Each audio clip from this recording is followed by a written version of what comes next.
Now that the 2025 Met Gala has concluded, where does it rank for me amongst previous years?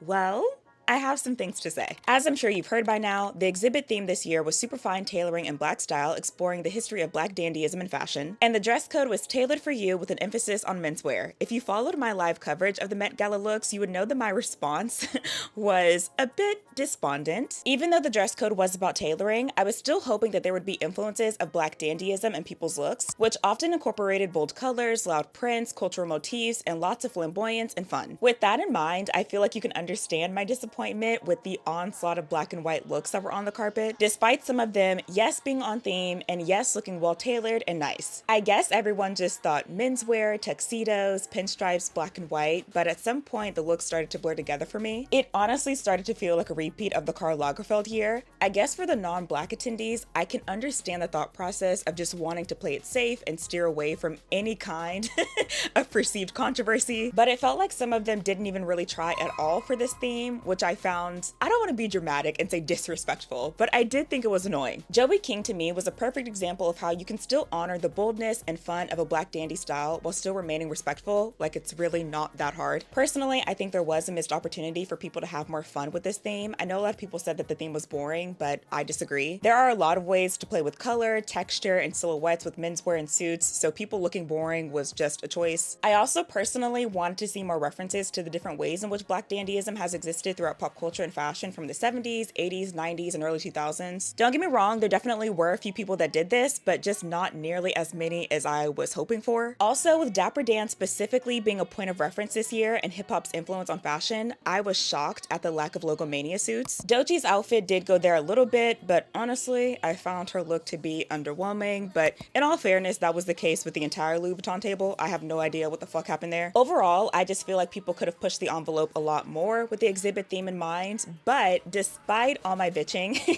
I actually did like quite a few of the looks. Going back through all the pictures, I liked way more outfits than I initially thought. I'm sure to no one's surprise, my favorite looks are the ones that included color, print, interesting textiles, and silhouettes. So for me personally, this is my rating. I'm going to give this year a 7.5 because I feel like the highs were high, but there was also a lot of mid in between the highlights.